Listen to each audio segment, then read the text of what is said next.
Doctor గారు ఒక రకంగా చెప్పాలంటే ఫుడ్ అనేది ఏ డిసీజ్కైనా సరే ఫస్ట్ స్టెప్ అక్కడే ఉంటుంది. మనం ఏ విధంగా అయితే తీసుకుంటున్నామో ఇన్నర్గా అయితే తీసుకుంటామో మనం బయటకు అదే కనిపిస్తామని చెప్తూ ఉంటారు.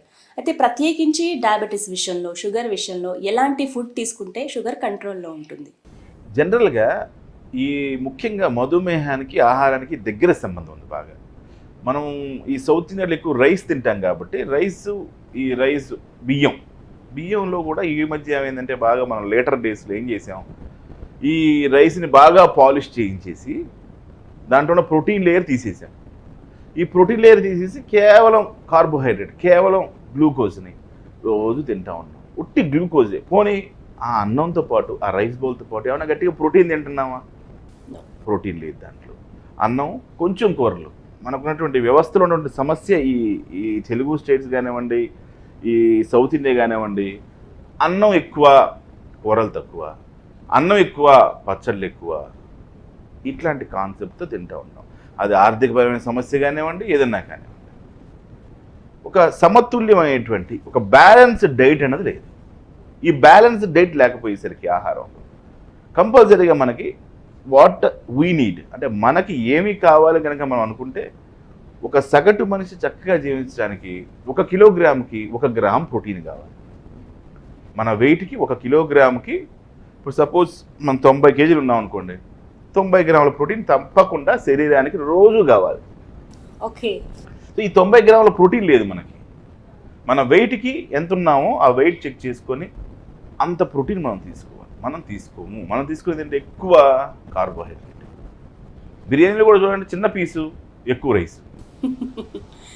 ఆ రైస్ అవే ఎక్కువ క్వాంటిటీలో ఉండటం వల్ల ఆ సలాను అవన్నీ పడేసి అని వేసుకుంది. సో మనకి విషయం దెబ్బతింటారు. సో మనకు కావాల్సిన డయాబెటీస్లో ముఖ్య అంశం ఏంటంటే ఎక్కువ ప్రోటీను, ఎక్కువ ఫైబరు, తక్కువ కార్బోహైడ్రేట్. ఇది కాన్సెప్ట్.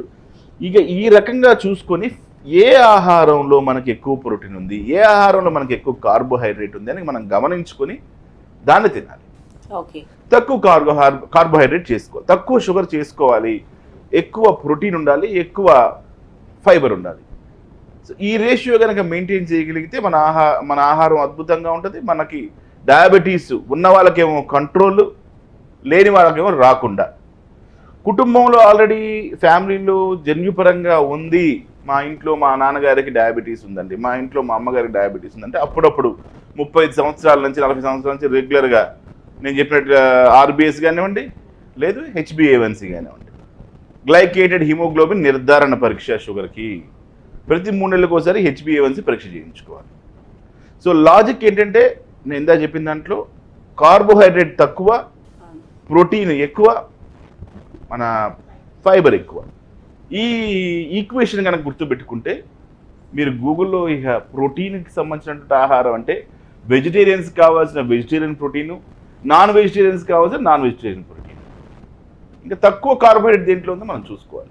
సార్ మనకి కార్బోహైడ్రేట్స్ అనగానే ఎక్కువగా గుర్తొచ్చేవి రైస్, ఇలాంటి వైట్ ఎలిమెంట్స్ ఏవైతే ఉన్నాయో అవన్నీ అని చెప్తూ ఉంటారు. వైట్ కార్బోహైడ్రేట్, వైట్ షుగర్ కూడా వైటే, కార్బోహైడ్రేట్, రవ్వ ఇవన్నీ కూడా వైటే. అవన్నీ వైట్స్ అవాయిడ్ చేస్తే చాలా మంచిది అంటుంటారు. ఈవెన్ మైదా పౌడర్, అవును, ఇవన్నీ కూడా కార్బోహైడ్రేట్. నేనైతే ప్రధానంగా చెప్తున్నా గ్లూకోజ్, ఇవి ఎక్కువ ఉంటాయి. అయితే మరి ఇలాంటి వాటిలో మనం అవాయిడ్ చేసి కొంచెం తీసుకోదగినవి ఏవి కార్బోహైడ్రేట్స్ లో? ఇప్పుడు మనం ముఖ్యంగా గమనిస్తేనమ్మా, నేను చెప్పినట్టుగా మనం ఫస్ట్ ప్రోటీన్ కంటెంట్ పెంచాలి ఆహారం. మన మెయిన్ స్టేపుల్ ఫుడ్ ఏంటి? రైస్. కాబట్టి నేను ఇందాక చెప్పినట్టుగా మన తెలుగు వాళ్ళందరికీ కోట్లాస్తి పొద్ది. ఒక ముద్ద అన్నం తినకపోతే ఎంతో బాధపడతారు, ఎంతో అసహనానికి గురవుతారు. రైస్ తినకపోతే ఒక క్రైమ్లా భావిస్తారు, ప్రధానమైన క్రైమ్ అవుతుంది. కాబట్టి మనం ఏం చేయాలంటే రైస్ని కూడా కొంచెం అలౌ చేయాలి. ఓకే.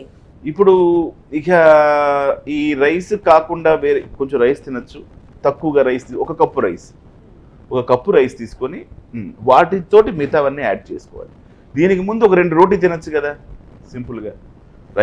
మనకు రైస్ తినకపోతే బాధ, కాబట్టి ఒక కప్పు రైస్ పెట్టుకొని ఒక 2 రొట్టెలు. అది మీరు రకరకాల ధాన్యాలతో, చిరుధాన్యాలు వచ్చినాయి ఇప్పుడు. అవును, ఇదివరకు తిన్నవి ఇవన్నీ ఈరోజు కొత్త కాదండి మనకి. ఏది కూడా మనం ప్రాచీనమైనటువంటి సాంప్రదాయాలు. ఇదివరకు ఏం తిన్నారండి అందరూ? అడవుల్లో అన్ని రకాల మాంసాలు తిన్నారు. ఇది అదేనేం లేదు, ఏ మాంసం దొరికితే ఆ మాంసం తిన్నారు మన పూర్వీకులు. అన్నీ పెంచుకున్నారు, తిన్నారు. అది నాటుకోళ్ళు కానివ్వండి, చికెన్ కానివ్వండి, ఏది దొరికితే అది చక్కగా వండుకొని తిన్నారు. అట్లాగే ఇప్పుడు కూడా మళ్ళీ మనం తిరిగి అదే ప్రపంచానికి వెళ్తున్నాం. ధాన్యాలు ఉన్నాయి, రకరకాల ధాన్యాలు ఉన్నాయి. ఆ ధాన్యాల్లో అది మనకి రాగి కావచ్చు. ఈరోజు మల్టీగ్రెయిన్ పౌడర్స్ మార్కెట్ని వెళ్తున్నాయి. అన్ని రకాల అది సజ్జలు, జొన్నలు, రాగులు, రకరకాల ధాన్యాలు ఉన్నాయి. ఈ ధాన్యాలని రొట్టెలుగా మార్చుకొని తినచ్చు. ఓకే. అండ్ రైస్ విషయంలో డాక్టర్ గారు పర్టికులర్గా బ్రౌన్ రైస్ అని ఉంటుంది, అది వాడచ్చు అంటారా, తినచ్చు? బ్రౌన్ రైస్ అంటే ఏంటి? మీరు పేరు ఇంగ్లీష్లో బ్రౌన్ రైస్ అని ముచ్చటగా చెప్తున్నారు. వాస్తవం బ్రౌన్ రైస్ అంటే దంపుడు బియ్యమేగా. అవును. ఇందాక నేను స్టార్టింగ్లో చెప్తున్న కాన్సెప్ట్ ఏంటి? ఇప్పుడు మా ఇంట్లో వాడేది దంపుడు బియ్యమే. ఆ రైస్నే ఎట్లా ఉండాలి? ప్రోటీన్ లేయర్ పోకుండా తినాలి మనం.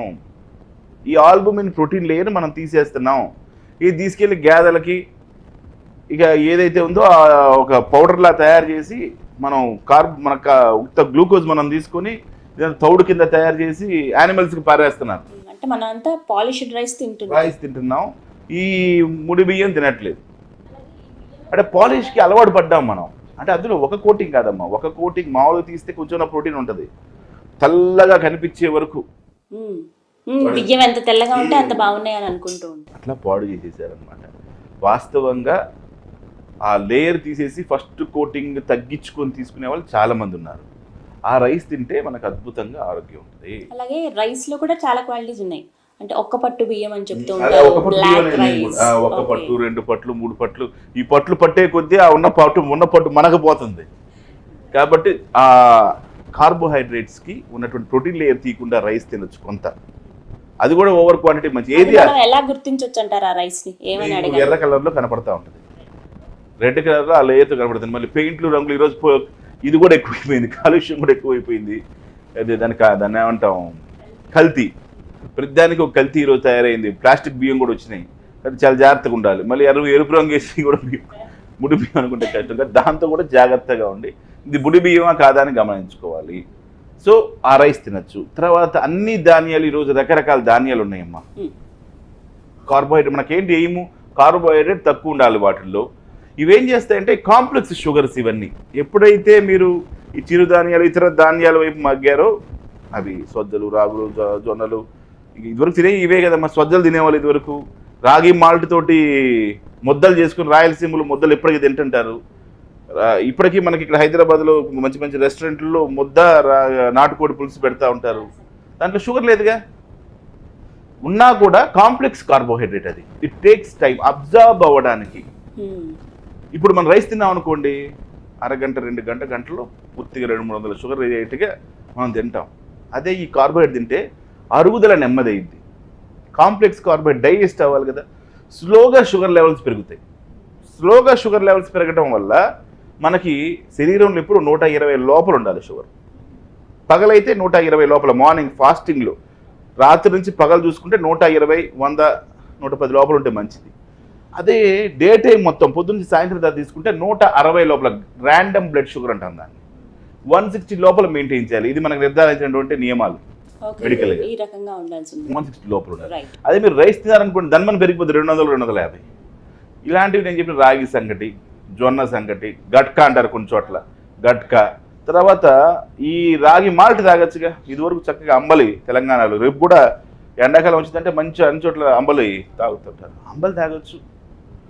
కొన్ని చోట్ల ఈ రాగి మాల్ట్ని పాలు కలుపుకొని తాగుతుంటారు. దీనివల్ల ఐరన్ వస్తుంది, కార్బోహైడ్రేట్ కంటెంట్ తప్పకుండా తీసుకో. కొంతమంది రాత్రిపూట నానబెట్టి కూడా రాగుల్ని మార్నింగ్ అవి పేస్ట్ చేసి తాగుతూ ఉంటారు. అనేక రకాల ధాన్యాలు ఉన్నాయమ్మా.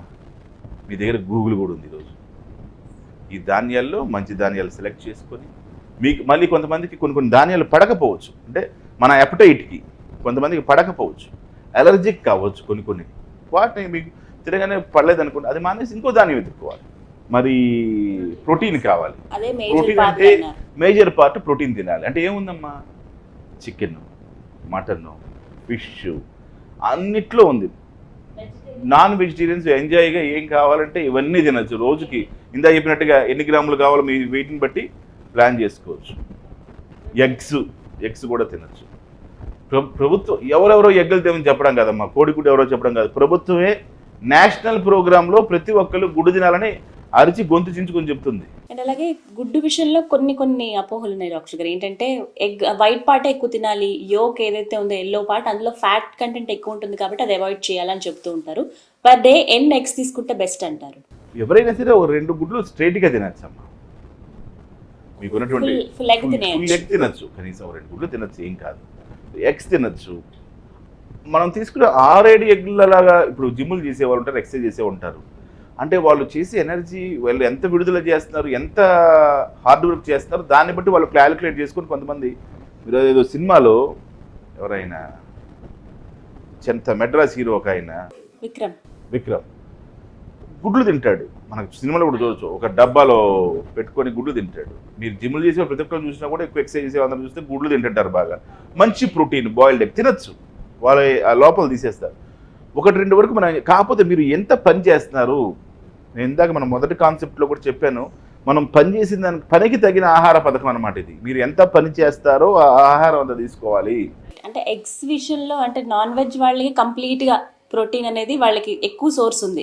మరి వెజిటేరియన్ వాళ్ళకి ప్రోటీన్ ఎక్కడి నుంచి వస్తుంది? వెజిటేరియన్స్ కూడా బోల్డ్ అద్భుతమైన ప్రోటీన్ ఉందమ్మా. చోలే అని ఉంటాయి, ధాన్యాలు బోల్డ్ ఉంటాయి, శనగలు, తర్వాత పప్పులు, రకరకాల పప్పులు అవైలబిలిటీ ఉంటాయి. ఇవన్నీ ప్రోటీన్సేగా. కందిపప్పు కావచ్చు, మినపప్పు కావచ్చు, ఇంకా రకరకాల పప్పులు ఉన్నాయి కదమ్మా. ఈ పప్పులంటే ఉందంతా ప్రోటీనేగా. సో ఆ ప్రోటీన్ వాళ్ళు రోజు తినాలి. బాదం పప్పు ఉంది, రాత్రి ఇప్పుడు బాదం పప్పు హ్యాండ్ఫుల్ అందరూ తినచ్చు, దాంట్లో కూడా ఉంది ప్రోటీనేగా. హై డెన్సిటీ లిపిడ్స్ ఉంటాయి దాంట్లో, ఆరోగ్యానికి మంచిది, గుండెకి మంచిది. రోజు బాదం పప్పు తినచ్చు. సో ఈ విధంగా పప్పులు చాలా ఉన్నాయమ్మా, పప్పులు చాలా ఉన్నాయి. వెజిటేరియన్స్ కూడా ఈ చోలే, రాజ్మా, ఇలాగ రకరకాల పప్పులతో తయారు చేస్తారు కర్రీస్. వాళ్ళు కూడా వైడ్ వెరైటీ ఉంది. మష్రూమ్స్ ఉన్నాయి, అద్భుతమైన ప్రోటీన్ ఉంటుంది. మష్రూమ్స్ మర్చిపోతున్నాం మనం. వెజిటేరియన్ వాళ్ళు కూడా తింటారు కాబట్టి మష్రూమ్స్ తింటారు బాగా. మష్రూమ్స్లో అత్యద్భుతమైనటువంటి ప్రోటీన్ ఉంది. ఇంకా దాంట్లో రకరకాల యాంటీ ఆక్సిడెంట్స్ ఉన్నాయి, శరీరంలో మనకు చెడు వెళ్ళిపోవడానికి. డాక్టర్ గారు సోయా తినొచ్చా? సోయా కూడా తినొచ్చు అమ్మా. అంటే కొంతమందికి సోయా పడకపోవచ్చు. నేను చెప్పినట్టు ఏదైతే ధాన్యాలు మీకు ఎలర్జిక్ ఉంటారో ఇది హైలైట్ చేయండి. ఏదైతే ధాన్యాలు ఎలర్జిక్గా ఉంటారో ఆ ఎలర్జిక్గా ఉన్నటువంటి పదార్థాలు ఒకసారి మీకు చూస్తే అర్థమైపోద్ది. రెండోసారి వాళ్ళకి మోషన్స్ రావడం, శరీరం మీద ఎలర్జీ రావడము, కడుపులో ఉండకపోవడము, ఇలాగ రకరకాల సమస్యలు కనపడుతుంది. అండ్ నెక్స్ట్ అందరికి ఉండే కామన్ డౌట్, ప్రోటీన్ అనగానే పన్నీర్ ఎక్కువగా తింటూ ఉంటారు. అది ఇంట్లో తయారు చేసుకోవచ్చు, బయట తీసుకుని. పన్నీర్ అనేది మీరు అన్నట్టుగా ఎంత వెయిట్ అయితే మనం ఉన్నాం దానికి క్యాలిక్యులేట్ చేసుకుని తీసుకోవాలా, ఎంత తీసుకోవాలి? ప్రోటీన్ అంటే ప్రోటీన్ కిందకు వచ్చే ప్రతి దాన్ని కూడా పన్నీర్ కూడా తీసుకోవచ్చు. ఓకే. అండ్ అందులో మనకి సోయా పన్నీర్ అని దొరుకుతుంది, ఇది కూడా బెస్ట్ ఆప్షన్ అంటారా? కొన్నిసార్లు మిక్స్ చేసి కర్రీస్ వండుతూ ఉంటారు కదా డాక్టర్ గారు, అలాంటప్పుడు దాన్ని ఎలా వెయిట్ మనం చూసుకోవాలి? అంటే ఇప్పుడు అవి వెజిటేరియన్స్ అమ్మా, అవి మళ్ళీ వెజ్జీస్ కదా, ప్రోటీన్ కాదు, ఫైబర్ కంటెంట్. మీరు ఏం వేస్తారు దాంట్లో? ఈ పన్నీర్ చేసేటప్పుడు మన చిక్కుడుకాయలు, టొమాటో ఫైటోకైన్స్, లైకోపీను, అవి యాంటీ ఆక్సిడెంట్స్. అవన్నీ అవి వెజిటబుల్స్, అవి మీకు యాంటీ ఆక్సిడెంట్స్.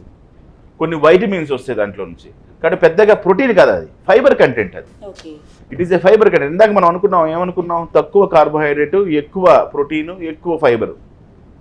ఈ ఫైబర్ కంటెంట్ ఇవన్నీ పెంచుకోవాలా. ఇప్పుడు దాన్ని చేయటం వల్ల ఫైబర్ని యాడ్ చేసినారు మీరు, అంతే, బట్ నాట్ ప్రోటీన్.